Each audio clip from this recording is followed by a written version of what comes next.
দুনিয়ার জীবনকে প্রাধান্য দেয়া যাবে না। ওয়ামা হাদিহিল হায়াতুদ দুনিয়া ইল্লা মাতাউল গুরুর, সম্পূর্ণ মরীচিকা। মরীচিকা দেখেছেন? দুনিয়ার জীবন যে কি জিনিস, যারা আল্লাহর পথে পরীক্ষার সম্মুখীন হয়েছে ওরা জানে। মানে কিচ্ছু না, মানে মুহূর্তে আল্লাহ পাক ইহকাল পরকালের ফয়সালা করে ফেলবে। আমরাও বুঝবো, এটা আমরা বুঝবো না এমন নয়। ইয়াং ছেলে রাস্তায় যাচ্ছে, বাইক নিয়ে খুব দাবরানি দিচ্ছে, আছে না? হঠাৎ অ্যাক্সিডেন্ট, ডেড, স্পট ডেড। এটা দুনিয়ার জীবনটা।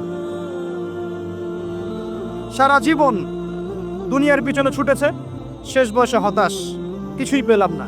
পাবে না, কারণ আল্লাহর পথে না চললে শেষ বয়সে কেউ কিছু পাবেন না।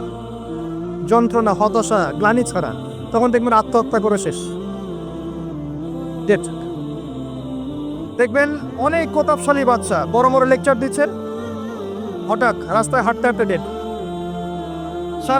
সারাদিন রাত জেনা করেছে, মদ খেয়েছে, জেনা ছড়িয়েছে সমাজে, নগ্নতা, অশ্লীলতা ছড়িয়েছে, ভাইরাস মহামারী দিয়ে শেষ।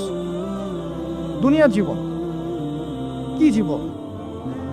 চোখের সামনে অহরহ এগুলো ঘটনা দেখছি আমরা। যাচ্ছে খুব সাদাল্লাদ করে, বর বিয়ে করতে যাচ্ছে, কার অ্যাক্সিডেন্ট, শেষ, ডেড। কিছু সাহাবী তো এমনও ছিলেন, বদরের যুদ্ধ করতে এসেছেন, হাতের মধ্যে কিছু খেজুর আছে, খেজুর খাচ্ছে না, খোরমা খেজুর খাচ্ছে না।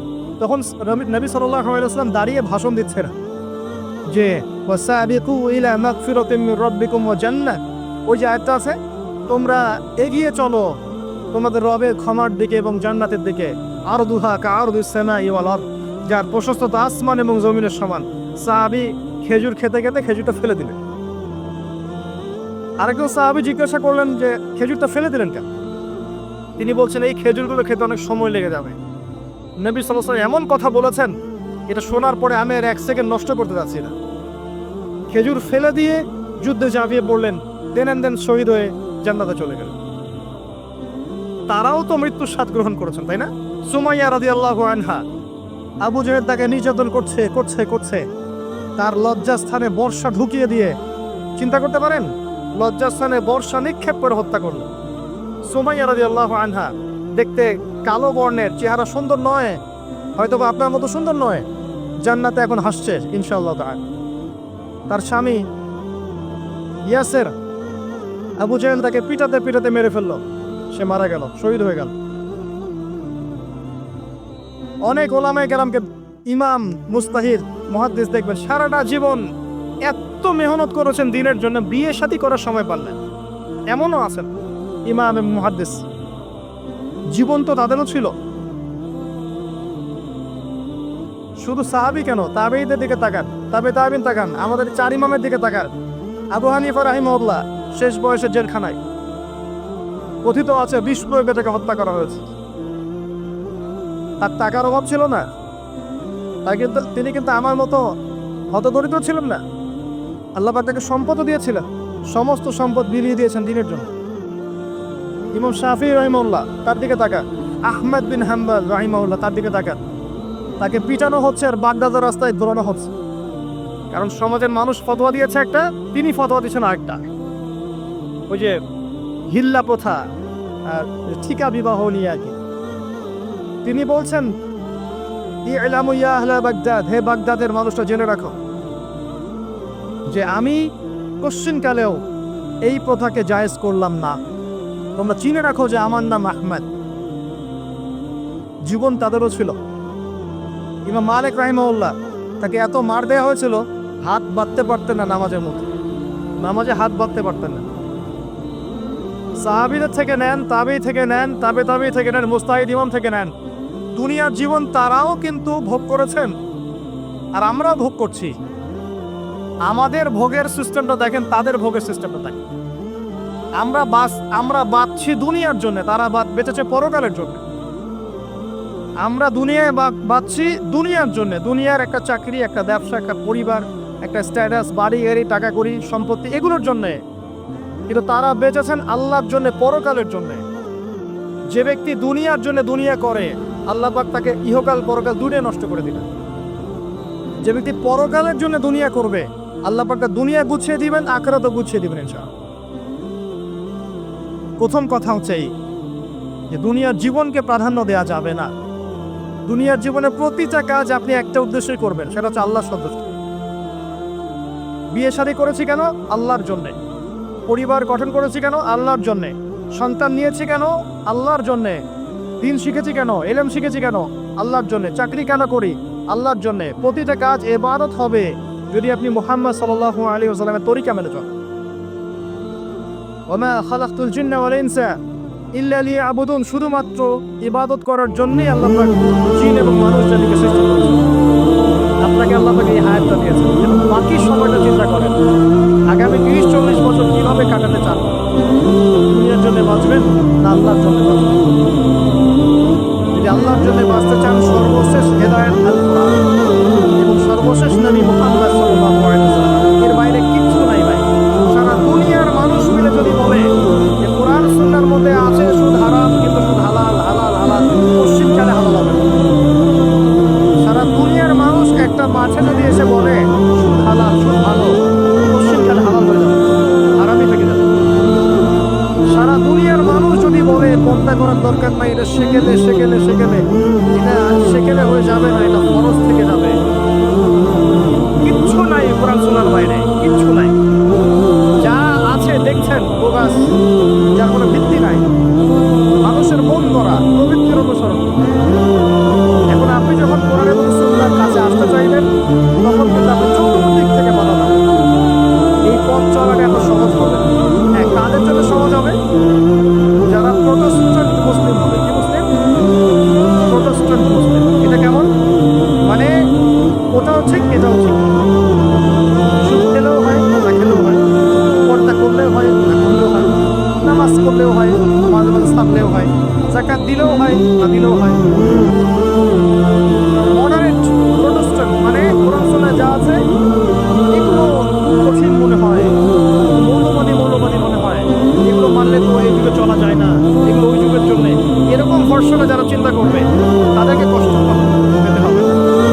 তারা দেখবেন কষ্ট না করেই দুনিয়ার জীবন কাটিয়ে দিচ্ছে, ওদের কোনো বাধা বিপত্তি আসবে না।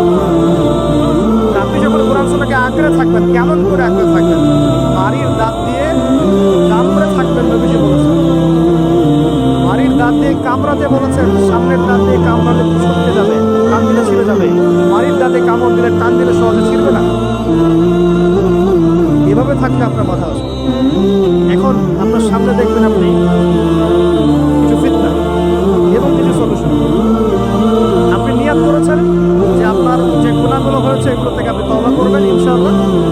আগামী দিনগুলো আপনি কোরআন এবং সুন্নাহ অনুসারে চলবেন। এই কথা শুনে একমত আছেন তো? এখন চলতে গিয়ে দেখবেন যে আপনি কিছু স্পষ্ট বিষয় দেখতে পারবেন যেগুলোর সাথে আসলে কোরআন সুন্নাহর খুব একটা মিল পাওয়া যাবে না।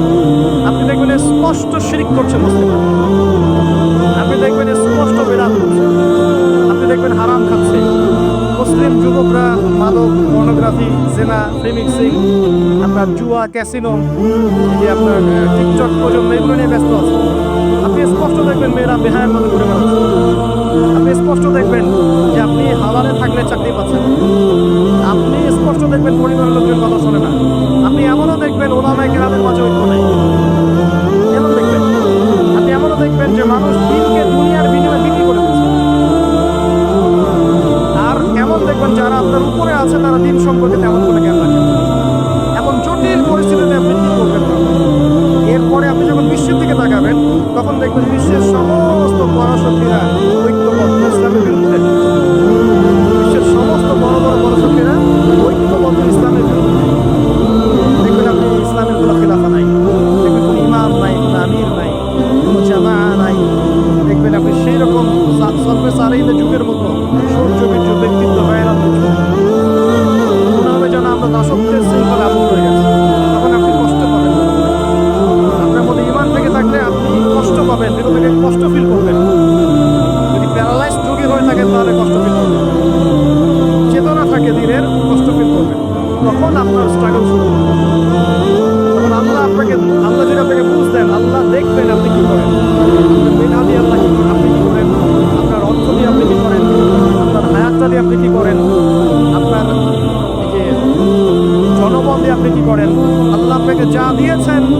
আপনি দিনের জন্য কি করছেন আল্লাহ পাক তখন দেখবেন। এই জায়গায় আমি আপনাকে সলিউশন বলছি, এটা শুধু আপনাকে বলছি তা নয়, আমি নিজেও এটা ফিল করি, লালন করি। আর আমি এমন কিছু বলবো না যা আমি নিজে আপনার জন্য পছন্দ করি, যেটা আমি নিজের জন্য পছন্দ করি সেটাই আপনাকে বলবো। প্রথম কথা, এখানে আপনাকে গাইডেন্স দিবে আল কোরআন। এরকম সিচুয়েশনে আপনাকে পথ দেখাবে ওনলি আল কোরআন। এরপর নবী সাল্লাল্লাহু আলাইহি ওয়াসাল্লাম হাদিস। এখানে আপনার দায়িত্ব আসবে প্রথমত কোরআন পড়া শিখতে হবে।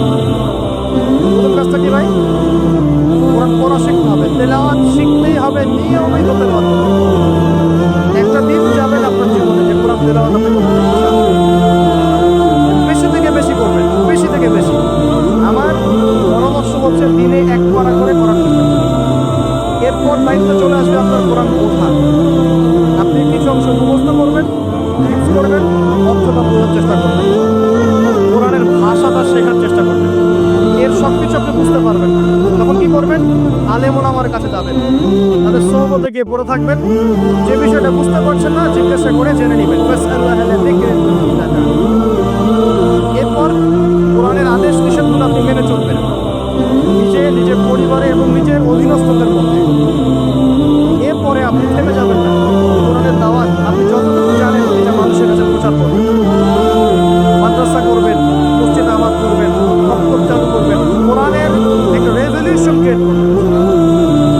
কোরআনের জন্য আপনার জান মাল অর্থ বিলিয়ে দিবেন। ওই একটা ছোট্ট কাজ দেখবেন পরকালে জান্নাতে যাওয়া ওসিলা হয়ে গেছে। তারপর আপনি সুন্নতকে পাবেন, ওই সুন্নতের উপরে আপনার 24 ঘন্টাকে সাজাবেন। দিন রাত প্রতিটা আমল আপনি সুন্নাহ অনুযায়ী করার চেষ্টা করবেন। এরপরে গিয়ে আপনার দায়িত্ব আরো বাড়বে। এরপর দায়িত্ব চলে আসবে উম্মাহ কেন্দ্রিক। আপনার তাসকিয়া অর্জন করতে হবে, আত্মশুদ্ধি। আত্মশুদ্ধি অর্জন করতে হলে সবসময় পরকালের ফিকির করতে হয়, মৌতের স্মরণ করতে হয়, বেশি বেশি কোরআন তেলাওয়াত করতে হয়, এতিমের মাথায় হাত বোলাতে হয়, আপনার সাদাকা বেশি বেশি করতে হয়, মাঝে মাঝে রোজা রাখতে হয়। এগুলো করতে থাকলে আল্লাহর জিকির বেশি বেশি করতে হয়, আল্লাহর ধ্যান করতে হয়, আল্লাহকে ডাকতে হয়, দোয়া করতে হয়, আত্মশুদ্ধি অর্জন করতে হয়। একই সাথে আপনার অন্তর থেকে হিংসা, বিদ্বেষ, কিবোধ, রিয়া, অহংকার, সমালোচনা, সংস্কৃতি দূর করতে হবে। মনের মধ্যে অহংকার, হিংসা, বিদ্বেষ থাকলে আল্লাহর নূর পাওয়া যাবে না, তখন তাসকিয়া অর্জন হবে না। আল্লাহর নূর না আসলে আপনি খিজির হতে পারবেন না, যে অনেক দূর পর্যন্ত দেখতে পারেন। সূরা কাহফের মধ্যে ঘটনা পাবেন। আর এই শেষ জামানায় টিকতে হলে আপনাকে খিজির হতে হবে, দূর পর্যন্ত দেখতে হবে। শোনেন, দূর পর্যন্ত দেখতে না পারলে বর্তমানকে মনে হবে ভবিষ্যৎ। এখন যে ফেতনাময় পরিবেশে বসে আছি এটা বর্তমান, এটা ভবিষ্যৎ নয়। একটা কথা বলেছিলাম বেশ কয়েক বছর আগে যে আপনার এমন একটা সময় আসতে যাচ্ছে যখন ক্যাশলেস সোসাইটি থাকবে, মানে কাগজের টাকাটাও থাকবে। অনেক দিন আগের কথা। তখন কিছু মানুষ আমাকে বলেছিল, পরামর্শ দিয়েছিল এবং শুভাকাঙ্ক্ষী আর কি আমার। দিন দিন আমার শুভাকাঙ্ক্ষী বাড়ছেই আলহামদুলিল্লাহ, যে ভবিষ্যৎ বক্তা, তুমি হচ্ছে ভবিষ্যৎ বক্তা। আমি বলেছিলাম যে আমি যেটা বলেছি এটা ভবিষ্যৎ না, এটা বর্তমান। বর্তমান সম্পর্কে আপনার খবর নাই বলে বর্তমানকে আপনার ভবিষ্যৎ মনে হচ্ছে। এখন যা দেখছেন এগুলো বর্তমান, এগুলো ভবিষ্যৎ না।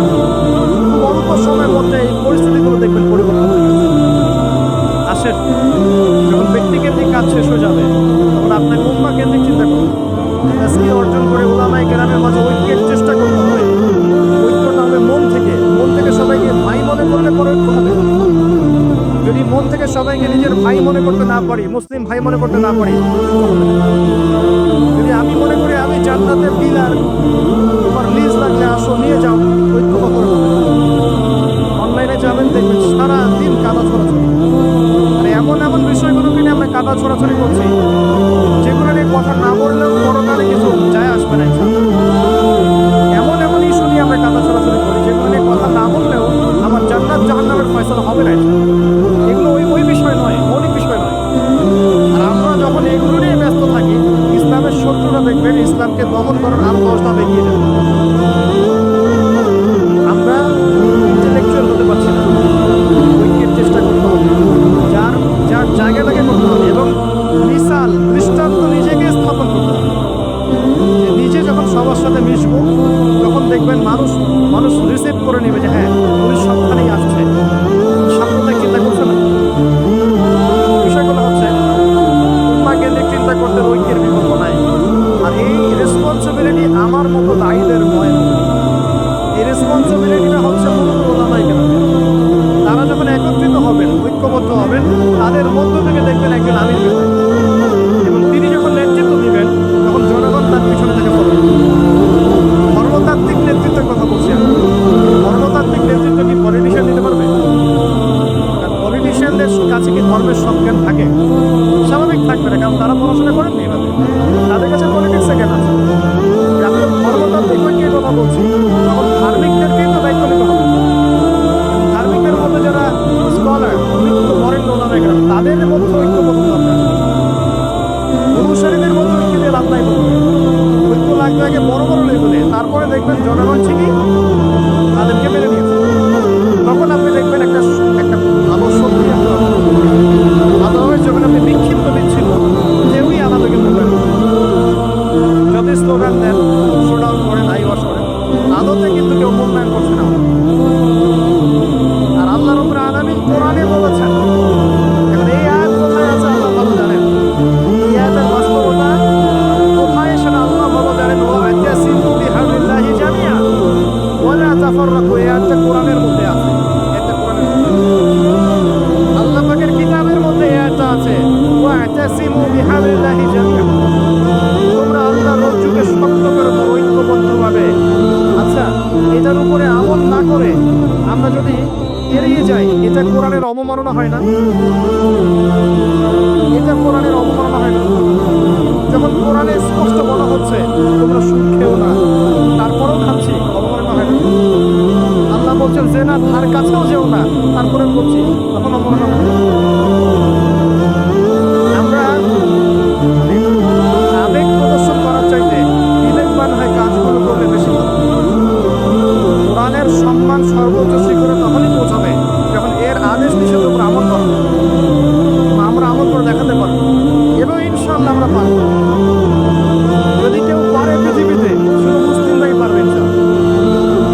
এবং মুসলিমদের মধ্যে যারা পারবে না, আল্লাহ পাক ওদেরকে সরিয়ে দিবে, নতুন প্রজন্ম আল্লাহ পাক নিয়ে আসবে। ইনশাআল্লাহ যুব সমাজ পারবে, পরবর্তী তরুণ প্রজন্ম এবং আগামী ছোটদের প্রজন্মরা পারবে ইনশাআল্লাহ। যদি কেউ পারে, এরাই পারবে ইনশাআল্লাহ। দেখবেন আমাদের মতো মানুষদেরকে দিয়ে যদি কাজ না হয়, আল্লাহ পাক আমাদেরকে সরিয়ে দিবেন। এমন এমন মানুষ আল্লাহ পাক তৈরি করবেন যারা এই চেয়ারগুলোতে বসবে, বসে কোরআন সুন্নাহকে হাতে নিয়ে বিশ্বকে নেতৃত্ব দেবে ইনশাআল্লাহ। আসবে এক সময়, অপেক্ষা করতে থাকেন। কারণ আমরা আখিরুজ্জামানের হাদিসগুলো সম্পর্কে জানি, একটা সময় চলছে মুসলিমদের ডমিনেশনের সময়। এরপর একটা সময় আসবে যখন মুসলিমরাই এই বিশ্বকে নেতৃত্ব দেবে ইনশাআল্লাহ।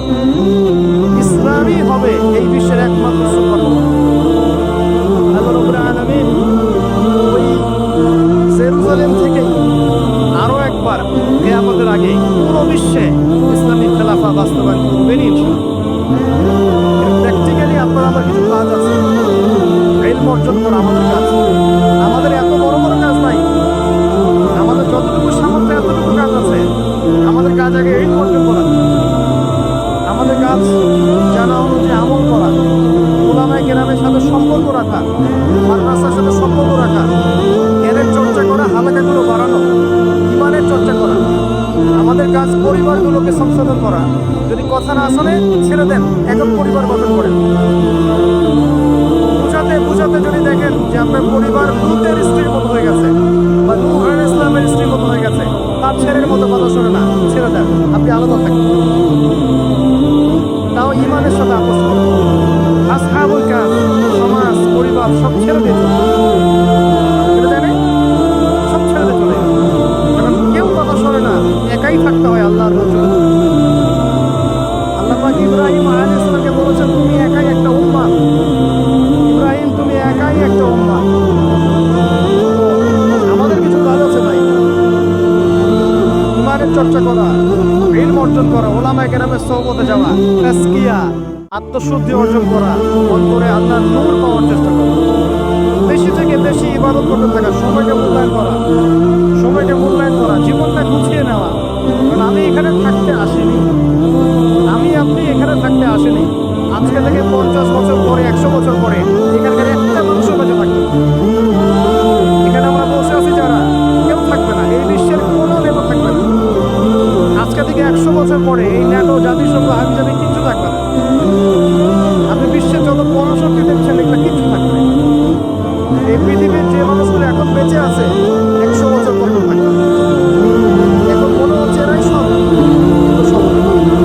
100 বছর, জাস্ট 100 বছর। আর কিয়ামতের মাঠে তো হবে 50,000 বছর। কিয়ামতের মাঠ কত বছর? এই তুলনায় 100 বছর কিছু সময়? আল্লাহর কাছে 100 বছর কোনো সময় না।